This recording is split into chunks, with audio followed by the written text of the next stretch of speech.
I think I just got scammed. Something crazy just happened and I just spent like an hour on this. Then I took one side view shot. So I somehow got distracted and now I'm making boba. So today I've been spending time applying for conventions. And one big thing that I realized since I started vending is how far ahead you have to plan. So today I applied for Anime Central in Chicago. It's from May 16th to 18th next year. Then I applied for MomoCon, which is May 22nd to 25th. And of course, that's like how many months away? It's November now, so half a year away in Georgia. Then applied to HawaiiCon, which is March 14th to 16th in Hawaii. So this one I really want to get in because I mean it's a trip to Hawaii. Who wouldn't want that, right? But yeah, it's crazy because I already have like events booked in June, in July next year. So to be like in this business, you just have to plan so far ahead. And it's really crazy to think about. I also applied for the Amazon Holiday Market, which is coming up soon. Hopefully I get picked. But then right after the Amazon Holiday Market, I have to fly to San Jose for San Jose Winter Wonder Market. I think the Amazon Holiday Market ends at 6 p.m. If I get in, then I have to fly right away to San Jose, and that flight is at like 9:45 p.m. That's only if the Amazon Holiday Market let me in. So fingers crossed, we'll see how it goes.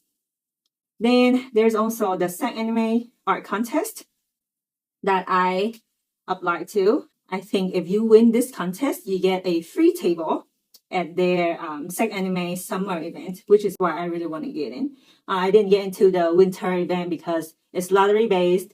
And if you're a new artist, like the pool is way bigger.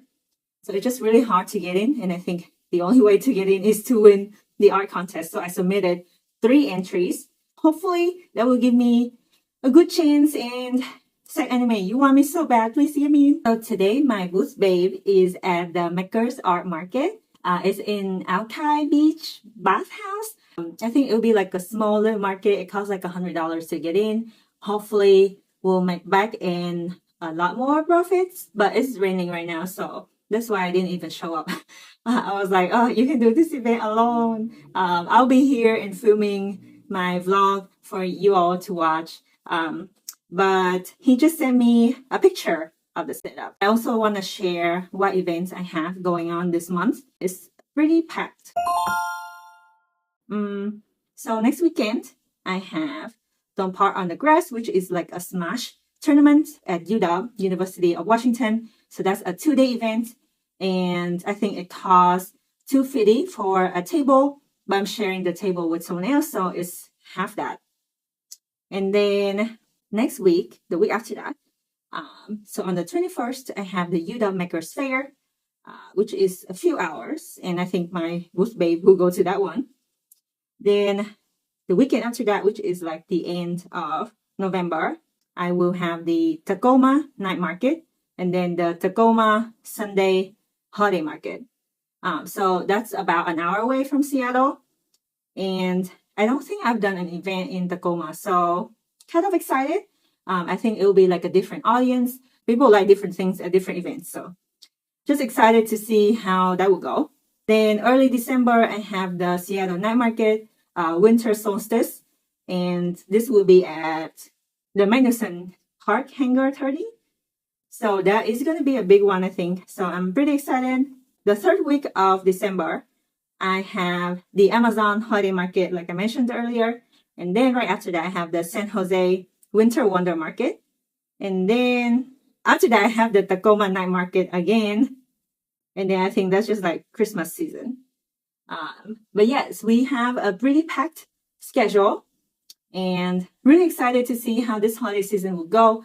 But I know with like election results, it's kind of weird in Seattle right now. I've heard that people won't be spending as much money as before. So fingers crossed, hopefully people will like do some retail therapy, support their small BIPOC business owners. And yeah, really excited to see how things would go. Okay, so we build some cube storage here. Actually use them as storage this time. I have organized these so you can see that my items are all in the right places. Here we have air fresheners, my mystery box, bags, my luggage bands, my sticker book, my sticker sheets, more air freshener, and down here just like more packaging stuff. And then we have these bins that are for like storing my hoodies and my shirts. And this is my Geshapan. You can see everything is organized. And that is really easy for me to find where things are. So I'm really excited. So I somehow got distracted and now I'm making boba. Am I crazy? Yes. But will this taste good? Yes. Will it save me money? Yes.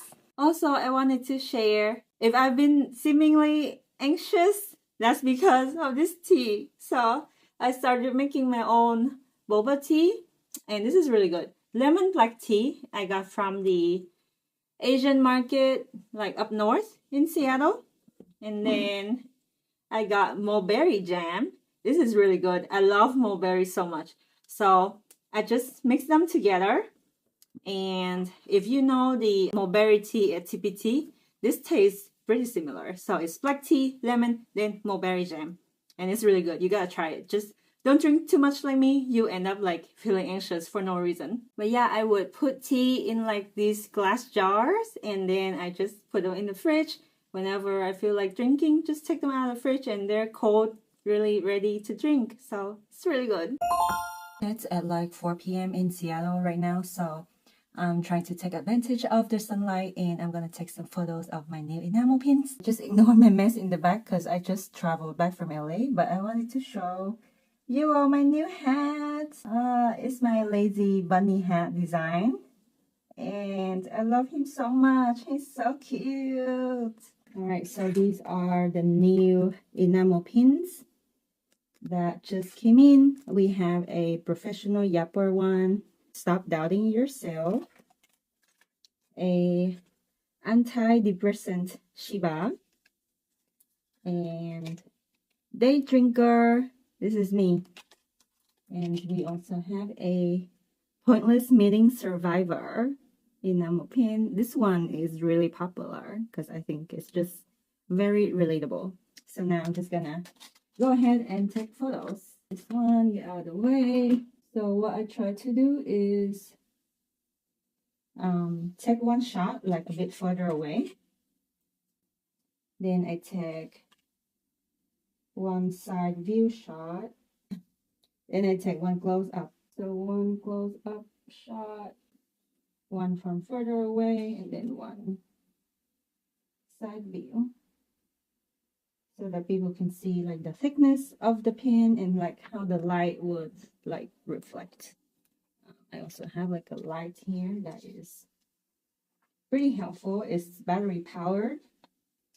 And I try to like not get shadow in the shot. Funny how when you like want to take a photo, you have to kind of stop breathing for a moment. And then I take a photo of the back as well so people know if they're getting it as a gift, they know what to expect, like what would come in. So it's very gift giving ready. Yes, I think now we got a really good shot here. And I'm like no professional photographer by any means. I'm just trying to show you how I do it. One side view, then one close up. And then sometimes I would try to do a video as well. So you know on Etsy, when you hover over the thumbnail, it will play a video. So I think that is really like helpful because if you're just looking at a listing of like the Yapper pin, for example, it will show you a video of all the pins that I have. So then hopefully it will lead you to my other listing and purchase more. So now I'm gonna do a quick like pan through video.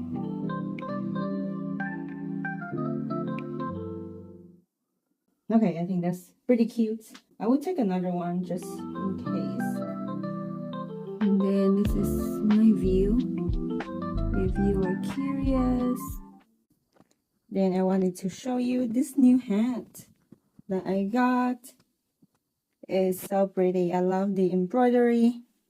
I love how cute the bunny is. It's Momo, my original character. She is very relatable. There is a adjustable buckle. And yeah, I'm really pleased with how this hat turned out. What do you think? Okay, I don't have a fancy photo studio, so what I'm gonna do is I just prop up this tabloid paper against my mirror, and then I can take a photo from here. And then what I'll do is go into Photoshop or whatever application you use, you can remove the background.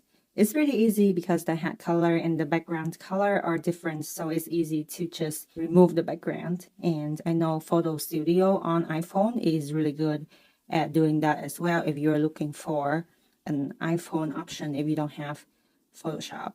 And I'm just gonna adjust this a little, make it more round. Then I'm gonna take a picture.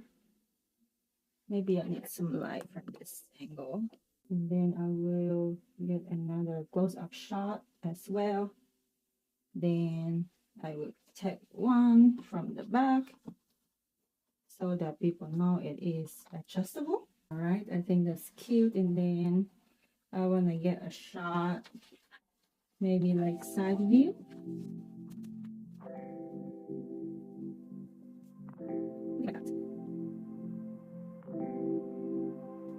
And then maybe this side as well, more like a 3/4 angle, so you can still see the embroidery. I'll get this light like way closer here. Okay, that looks good. Okay, this is not an ad, but I really like this light that I got, I think from Amazon, and it is battery powered. It has 3 different light settings, so you can see here. It gets pretty bright if you want to record anything at night. I think it's pretty bright, so you can tell like the difference between having this light and not having this light. It's kind of nice for taking photos of your product too. Yeah, I think it's just a pretty cool, neat product, and it's like really cheap. All right, I just filmed some social media reels. I think I just got scammed. There's a story about us getting scammed at a night market, so I will post a link somewhere when I upload it. But yeah, that's kind of crazy. Like the more you get out, the more crazies you will see. That's why I stay at home.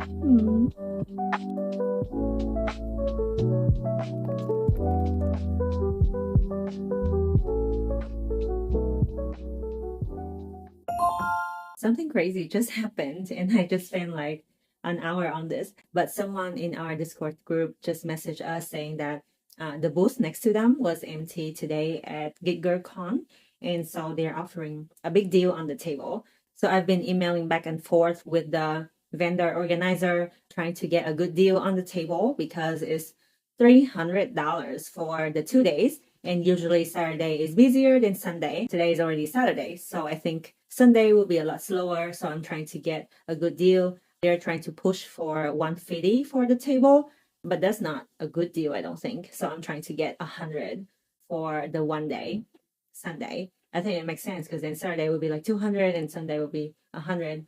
So that's a good deal to me. I'm trying to push for it. I don't know if they will take it, but yeah, we'll see. But they have like 2 empty tables next to this booth. I don't think they're in a good spot. So we'll see what happens. I'll keep you updated. But yeah, thank you everyone for watching. Please like, comment, subscribe. Your support really means a lot to me. Thank you so much, and I'll see you next time. Bye!